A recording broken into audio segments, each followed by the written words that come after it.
సుమన్ టీవీలో మీ business promotions కోసం ఈ కింది నెంబర్ను సంప్రదించగలరు.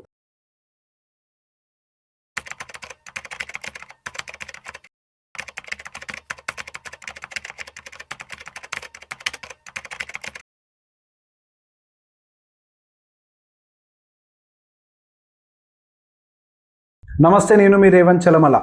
సో ఈ రోజు మార్కెట్ అప్డేట్ ఏంటో ఒకసారి చూద్దాం. ఈ రోజు డేట్ March 3, 2025. సో ఈ రోజు మార్కెట్స్ అయితే కొంత క్లోజ్ గానే సో ఫ్లాట్ గానే క్లోజ్ అయ్యాయి. నిఫ్టీ అయితే just -5 points, maybe weighted average close అయ్యి ఉండొచ్చు. సో ఫస్ట్ హాఫ్ మాత్రం కొంత ప్రెషర్ చూపించింది. ఒక రకంగా మంచి వాలటాలిటీ అయితే ఈ రోజు మార్కెట్ లో క్రియేట్ అయింది. ఒక పెద్ద డ్రామానే నడిచిందని చెప్పాలి ఒక రకంగా మార్కెట్ లో. సో మార్నింగ్ కొంత గ్యాప్ అప్ అయినప్పటికీ అక్కడి నుంచి సెల్ ఆఫ్ ట్రిగ్గర్ అవ్వటం, 22,000 వైపుగా కంటిన్యూ అవ్వటం, డౌన్ సైడ్ స్లైడ్ అవుతూ వెళ్ళిపోయింది.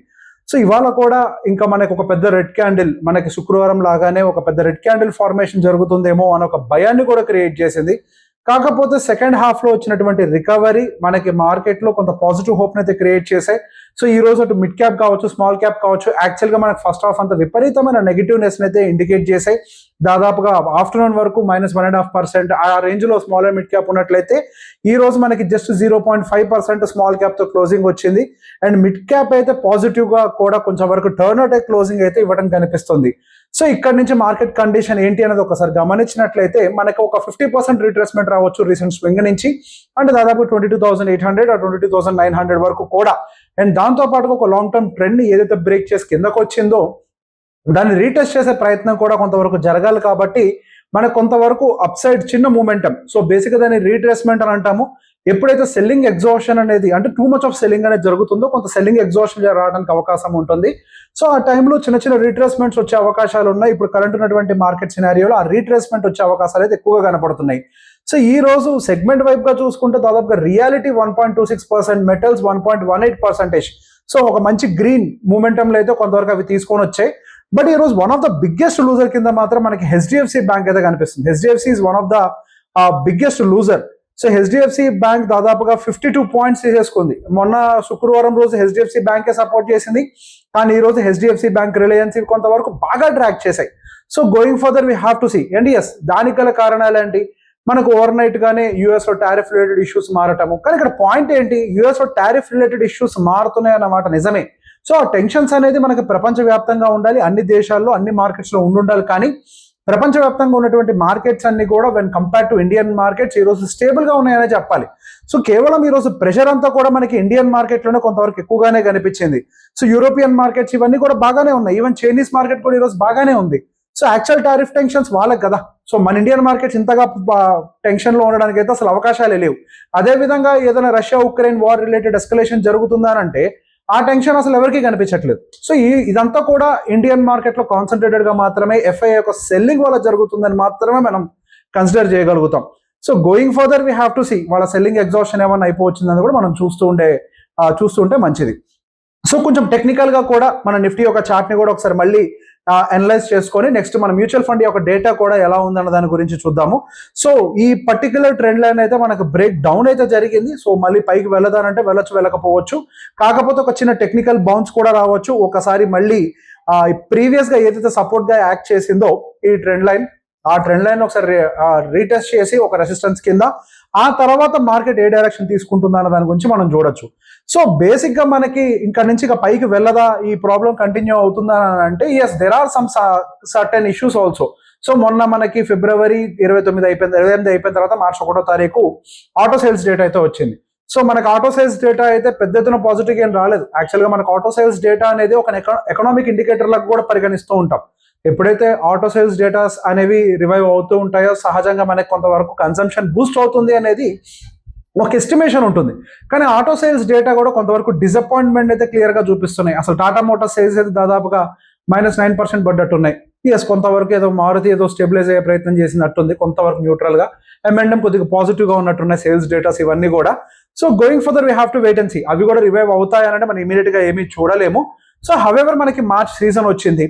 మోస్ట్ ప్రాబబ్లీ మార్చ్ సీజన్ లో అంతా కూడా మనకి హవెవర్ అంటే మార్చ్ కంప్లీట్ అయిపోయిన తర్వాత సో కాల్డ్ Q4 రిజల్ట్స్ అని వస్తూ ఉంటాయి. సో ఈ Q4 రిజల్ట్స్ ఎలా ఉంటాయి అన్న దాని గురించి కూడా మార్కెట్ అనేది కొంచెం డీప్ గా అబ్జర్వ్ చేస్తూ ఉంటుంది. సో దీంతో పాటుగా మరి కొన్ని పాజిటివ్ ఆస్పెక్ట్స్ ఏంటి అని అంటే మన జీడిపి డేటా కొంతవరకు ఇన్ లైన్ విత్ ఎక్స్పెక్టేషన్ వచ్చింది.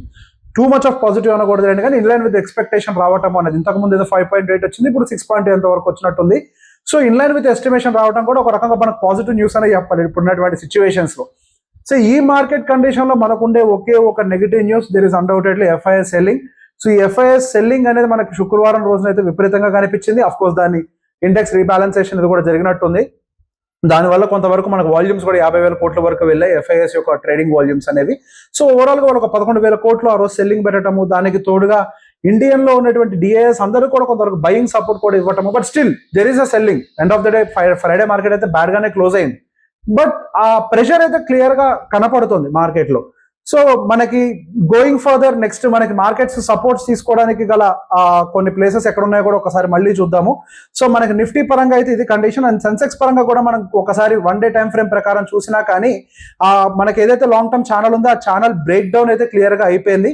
సో హయ్యర్ సైడ్ వెళ్ళటం కంటే కూడా హయ్యర్ సైడ్ కన్సాలిడేషన్, అంటే ఇక్కడ నుంచి కన్సాలిడేట్ అవుతుందా అనేది కూడా ఒక ఎక్స్పెక్టేషన్. సో దాన్ని మనం ఇమీడియట్ గానే మనం జడ్జ్ చేయడానికి అయితే లేదు, బట్ ఈ స్పీడ్ అయితే కొద్దిగా కంట్రోల్ అయ్యే అవకాశాలు అయితే కనపడుతున్నాయి. సో ఒకసారి మనం మ్యూచువల్ ఫండ్ డేటా కూడా ఒకసారి చూద్దాము.